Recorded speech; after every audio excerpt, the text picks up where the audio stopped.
Hello, my name is Julia Parker. I'm excited to be talking to you guys again this week about my big problem, how it relates to Bronfenbrenner's theory, and talking about cognitivism. So, my big problem, to refresh everybody, is the fact that the underfunding of public schools is directly leading to the fact that to the underdevelopment of children. So the system that I chose to relate it to is the microsystem, and that would be families and the direct impact that they have on the students' behavior. And I talked about after-school programs being cut, specifically a wrestling program with a father and son, and how the fact that that will now lead to that child not having that bond with that parent as much in those after school programs and not learning some key skills that are important to learn from after school programs such as time management, reliability, and communication. Anyway, I wanted to now talk about cognitivism. So, cognitivism, it's a really hard word to say, but pretty much what it is a learning theory that focuses on the way our internal mental processes work and develop over time. Cognitivism really does go hand in hand, I believe, with Bronfenbrenner's theory and the way that we learn.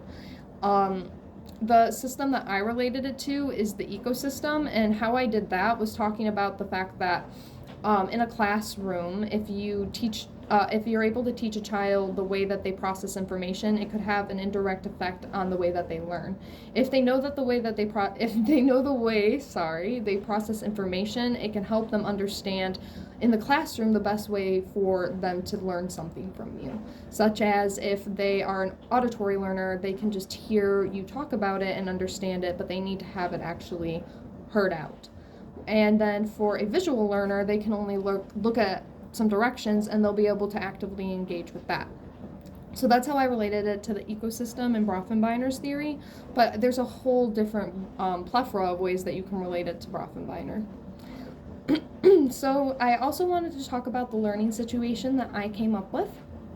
So I wanted to talk about actively learning and teaching children the importance of active learning and cognitivism when it comes to how they learn in the classroom. I actually, as a child, had a teacher do something like this, and I'm kind of like taking that and mixing it up with a couple things that relate more to cognitivism. But I would want to set up a couple different groups in the room, which would be like visual learning, auditory learning, tasting, smell, and touch, and different like sensory ways to process information and the ways that they go through in their head.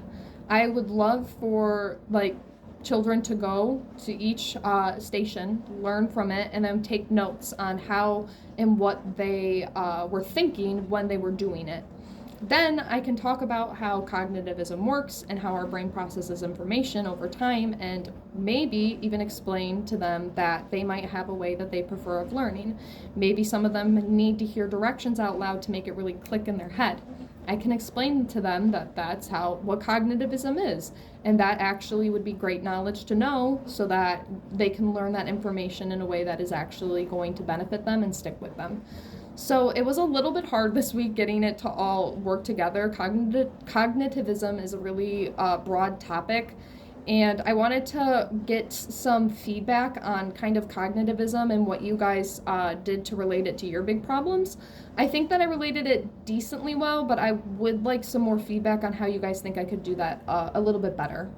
So that's kind of what I think my sticky point was relating it. And then maybe with the sensory things, maybe that's not a great way to relate to cognitivism. If I could do that in a different way, please, I would love to hear it.